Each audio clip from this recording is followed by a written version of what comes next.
Então hoje nós vamos falar sobre o capítulo 28 do Evangelho segundo o Espiritismo.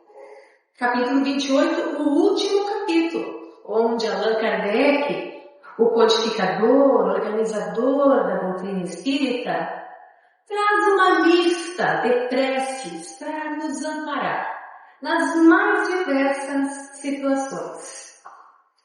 Nesse mesmo capítulo, Allan Kardec e os espíritos da codificação nos ensinam que o principal de uma oração, de uma prece, é o sentimento verdadeiro e a boa vontade.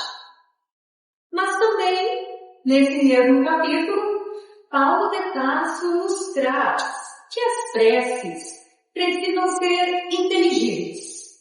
O que quer dizer? Que nós precisamos ter entendimento sobre o que elas dizem, para nós e para quem as escuta. É por isso que temos, no capítulo 28, tantos exemplos, tantos formatos sugeridos de prece. Nesse grande capítulo 28, a coletânea de preces espíritas. E hoje, dando continuidade ao trabalho sequenciado da segunda, nós vamos falar sobre um desses assuntos, dessas preces do capítulo 28. Mais especificamente os itens 67 e 68, que nos trazem o tema prece por um inimigo morto. E é bem assim que fala lá mesmo. Então nós vamos ler o que nos diz o item 67.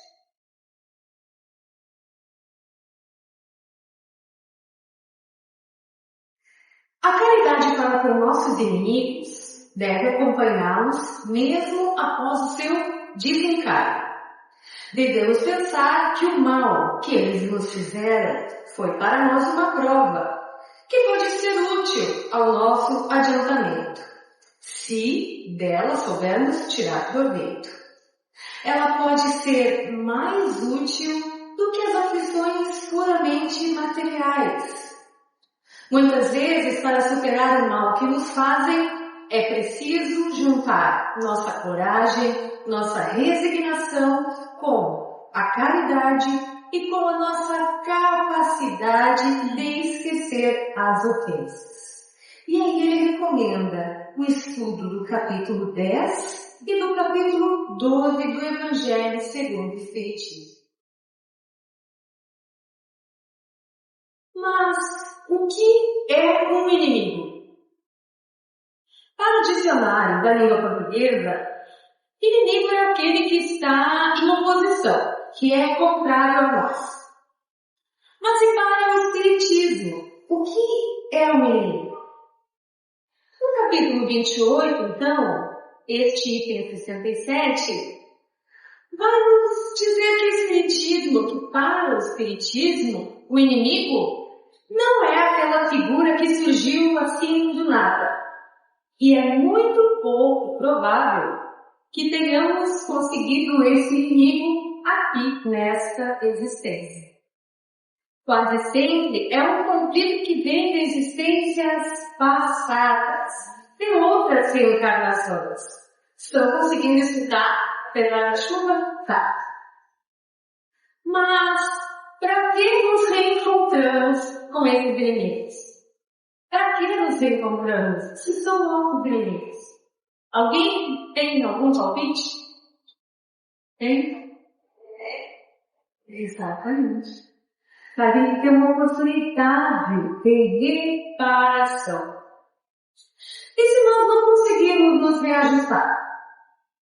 O inimigo que parte para o outro plano vai assim em paz e a gente fica em paz aqui e tá tudo bem? Será? Esses inimigos que passam para o outro plano passam a ser chamados de obsessores. É o que nos fala no capítulo 10 do Evangelho segundo o Espiritismo. E para nós que ficamos? O que o Evangelho diz para nós que ficamos? Para nós que permanecemos nesse plano, o Evangelho diz que a caridade que devemos ter para com os encarnados, essa que a gente fala, ame, cuide, essa mesma caridade precisa continuar para aqueles que se foram.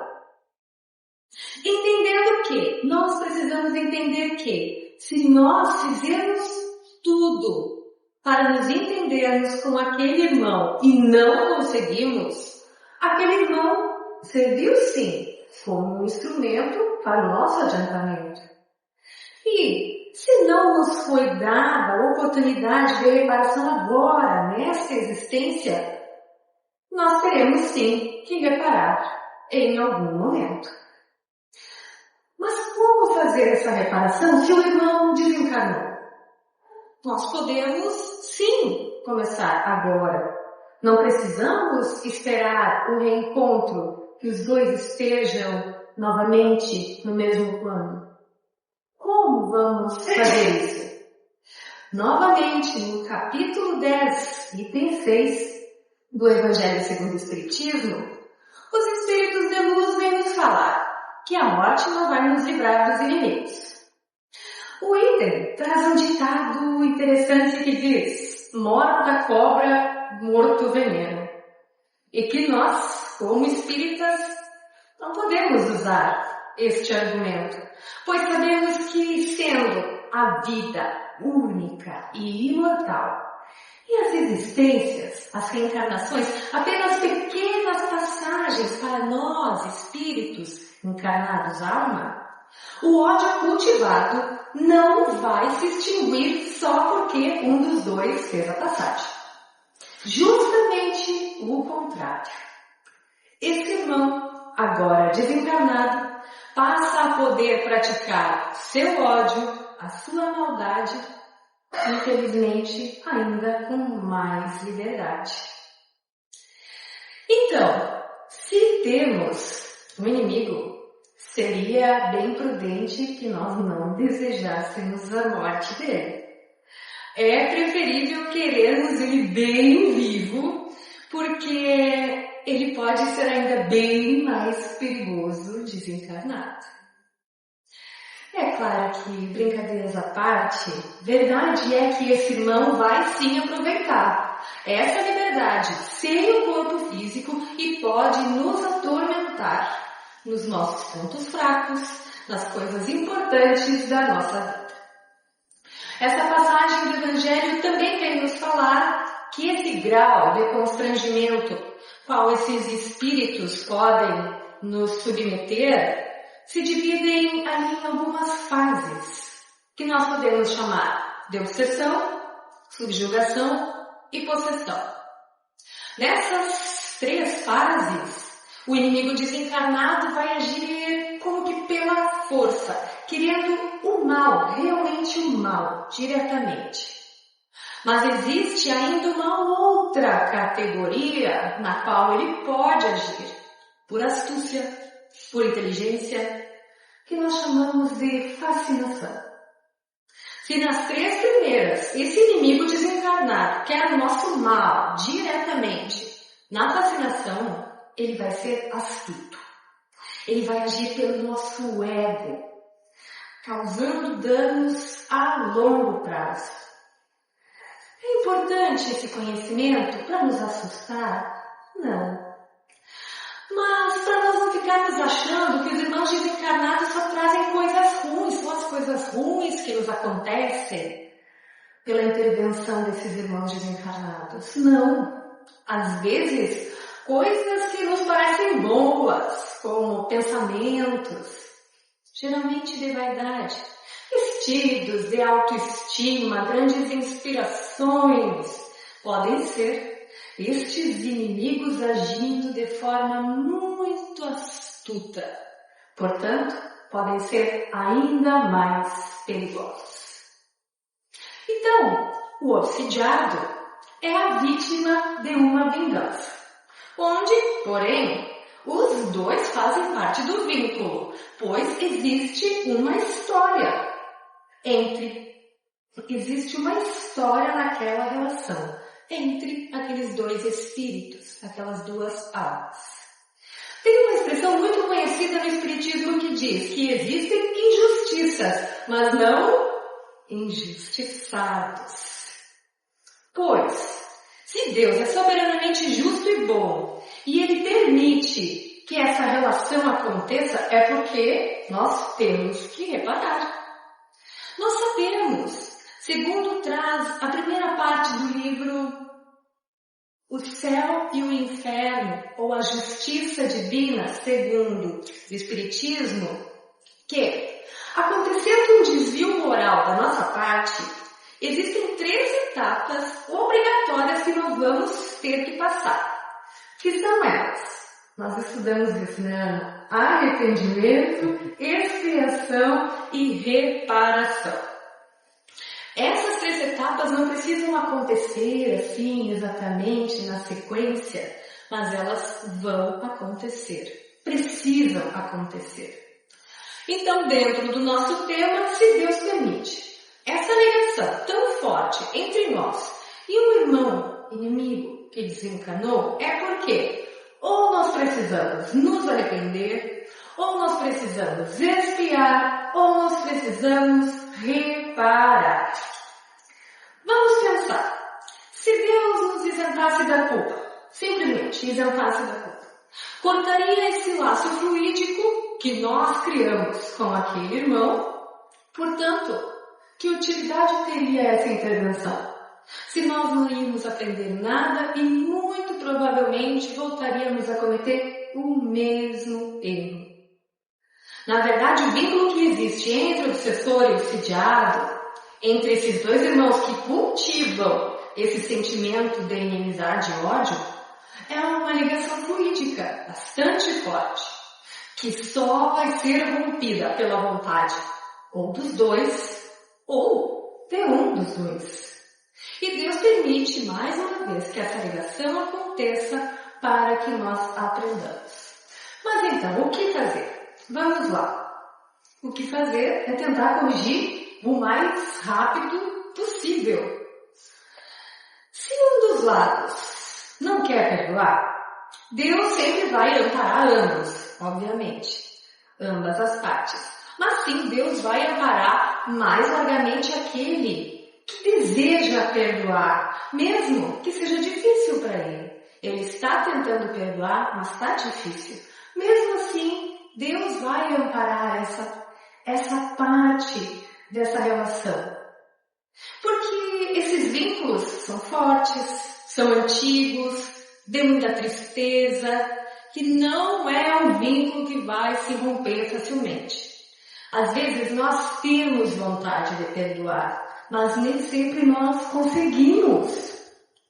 Então Deus vai amparar como? Mostrando o caminho, o que fazer, através da espiritualidade amiga, do nosso anjo da guarda, dos espíritos protetores, que vão nos mostrando o caminho. É só querermos ter olhos de ver. O importante é que a gente não desista da busca. Não desista de ter boa vontade, firme de coração, para perdoar ou para pedir esse perdão. É por isso que Jesus pede, não só para que a gente evite discórdias aqui e agora, desde as mínimas, das mais pequenas. Jesus vai dizer, vai e te entende com teu irmão. Por quê? Só porque é uma regra? Não, porque Jesus está nos alertando dos grandes problemas que esses desafetos, que as inimizades, que os inimigos vão nos trazer nas relações futuras. E ele diz, nenhum ceitil deixará de ser pago. Nos disse o Mestre, não sairão enquanto não pagarem o último centavo.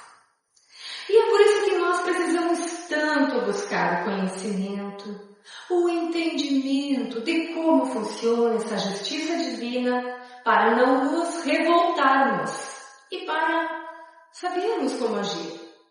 Novamente no livro Céu e Inferno, ou a Justiça Divina segundo o Espiritismo, agora na segunda parte, nós temos casos de irmãos que, evocados por Allan Kardec, vieram contar Como foi a sua passagem sofrida devido a essas relações tão mal cultivadas no plano carnal? Fica sempre a indicação da leitura desse livro que nos ensina tanto. O capítulo 12 do Evangelho segundo o Espiritismo, Ame seus inimigos, sugere que devemos passar por essas situações de inimizade resignados, não inertes. Não é passar sem fazer nada, fingir que esqueci, vou seguir a vida. Resignação para nós espíritas é fazer o máximo que pudermos, no limite das nossas forças, sem reclamar. Sem reclamar se os resultados e as respostas não vieram como e no tempo que eu queria. É importante lembrar que o nosso planeta, como diz o capítulo 12, o planeta Terra é de provas e expiações, indo para um planeta de regeneração, habitado por espíritos de terceira ordem, na escala moral, nós todos. E o que isso quer dizer? Quer dizer que nós estamos no início da nossa caminhada. Jesus é o espírito mais puro que nós conhecemos e vejamos o quanto estamos longe dele na escala moral. O quanto temos que caminhar. Portanto, se estamos no início, se somos espíritos de terceira ordem, aqui encarnados, os espíritos desencarnados que nos rodeiam também são. Nós temos que parar com essa infantilidade de achar que os desencarnados são anjos. Porque isso seria acreditar que, quando nós morremos, nós viramos santos. Ou ficamos perfeitos. O que sabemos que não acontece. Porque a evolução não dá saltos. Ou então, que os espíritos bons vão para um lugar especial. Que os espíritos que não estão bons vão para outros e ficam lá trancados para a eternidade. Isso são conceitos que não existem para o espiritismo. Não aceitamos estes conceitos. E se sabemos disso, e também sabemos que devemos ter misericórdia para com os encarnados, cuidar deles, perdoar, por que não vamos ter com os desencarnados? Deus não distingue encarnados de desencarnados. Somos todos filhos dele. Por que nós vamos fazer este tipo de seleção antes de decidir se vamos perdoar ou não? O capítulo 12 ainda lembra que antigamente acreditava-se que os deuses eram bravos, ofendiam-se, então se ofereciam sacrifícios na intenção de que eles se acalmassem. Depois passaram a chamá-los de demônios. E hoje o Espiritismo explica que estes seres são irmãos que deixaram a Terra, deixaram o corpo cheios de raiva. E estes irmãos podem ser inclusive uns de nós, se não cultivarmos a nossa mente enquanto estamos aqui. E como fazemos para que eles sintam a nossa boa vontade? Eles vão sentir através da paz, do amor e da caridade. Com amor. Mas como nós vamos demonstrar esse amor para estes irmãos desencarnados cheios de ódio? Através da nossa boa vontade, que é o que temos. Do sentimento, através da paciência, de esperar o tempo de cada um, inclusive o tempo deles em nos dar o seu perdão. E a caridade? Como vamos demonstrar caridade para com os irmãos desencarnados? Nós já vimos que a caridade podemos fazer com palavras, podemos fazer com pensamentos, podemos fazer com ações. Nós podemos e devemos fazer a caridade, mas especialmente ser exemplos. E aos poucos, estes irmãos que estariam ali, obsidiando, sentirão, através da nossa demonstração, a nossa mudança, mas a nossa mudança verdadeira. E o desligamento do vínculo começará a acontecer. Nesse sentido, o Espiritismo traz o perdão como ação. Nós não vamos ficar apenas pedindo perdão ou dizendo eu perdoo. É o perdão agindo, querendo, do fundo do coração, tendo o sentimento de fazermos o melhor que pudermos, fazendo pelo bem proceder, que são as palavras que o Evangelho usa. Nos traz o Evangelho que o ódio, a vingança vão cessar pela boa vontade e o desligamento vai acontecer. Mas, pelo mau proceder, se insistirmos, Deus vai sim permitir que a relação continue e que se cumpra a justiça, unindo aqueles que resistem em não se perdoar. Pelo amor, nós vamos conseguir ser exemplo. E sendo exemplos, vamos conseguir nos reajustar com os inimigos. Nós podemos ver isso, um exemplo perfeito no caso de Divaldo Franco. Para isso nós trouxemos um trechinho do filme sobre a vida desse médium brasileiro que desencarnou no ano passado, que o filme chama-se Divaldo, o Mensageiro da Paz, lançado em 2019. Vamos tentar assistir. Seu Jaime, desliga a luz para mim.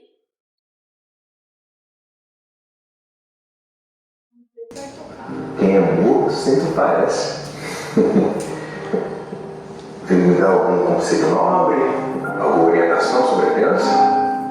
Não. Só quero saber que coisa é essa aí. Não é coisa. A menina.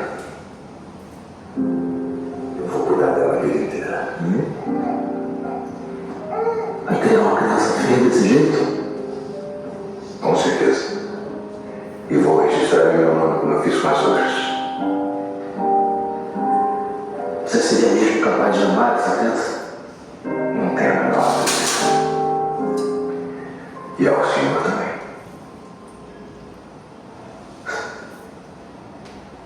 Amar a mim? Sim. Porque a julgar pelo seu interesse por essa criança e ainda tantas outras, amá-la seria uma forma de amar o senhor também. Você sabe quem é essa criança? Sei sim. É um presente de Deus. Não. Essa criança é a reencarnação da sua mãe. Eu não falei que é um presente de Deus. Eu vou amá-la como minha filha. E a cada olhar, a cada sorriso, a cada abraço que ela me der, eu estarei aprendendo a amar o Senhor também.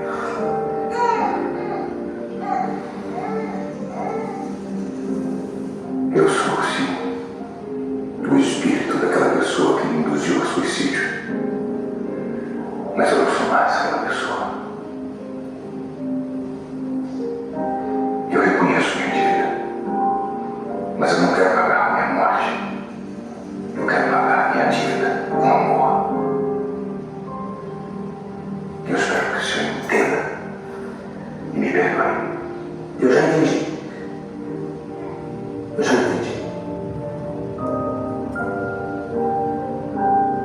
E talvez no tempo eu também consiga te perdoar. Amar eu já não sei. Porque é muito difícil de se livrar de um sentimento de ódio cultivado por séculos. Também espero que ele entenda. Entendo perfeitamente. O perdão verdadeiro às vezes demora muitos anos para acontecer. Mas se continuarmos nos alimentando de ódio e de vingança, permaneceremos acorrentados um ao outro por muito tempo ainda.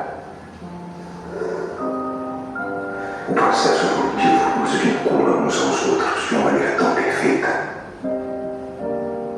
que só nos resta uma alternativa para curar suas feridas.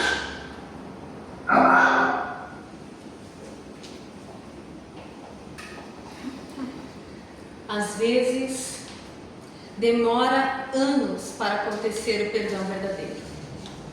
Mas, se continuarmos alimentados de ódio, de vingança, permaneceremos acorrentados uns aos outros muito tempo ainda.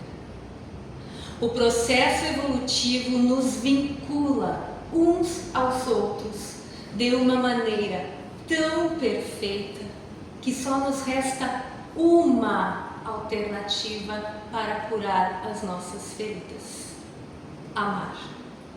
Que assim seja.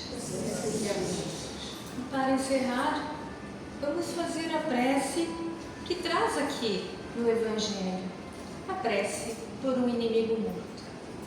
Quem tiver uma desavença, quiser pensar neste irmão neste momento.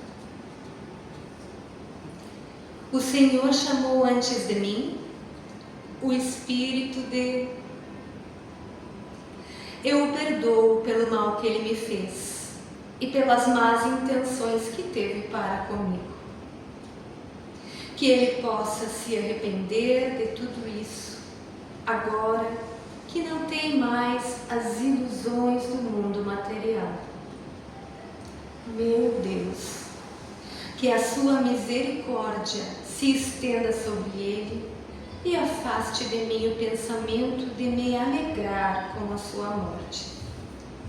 Se por acaso cometi faltas contra ele, que me perdoe por isso, assim como eu o perdoo as que ele cometeu contra mim. Que assim seja.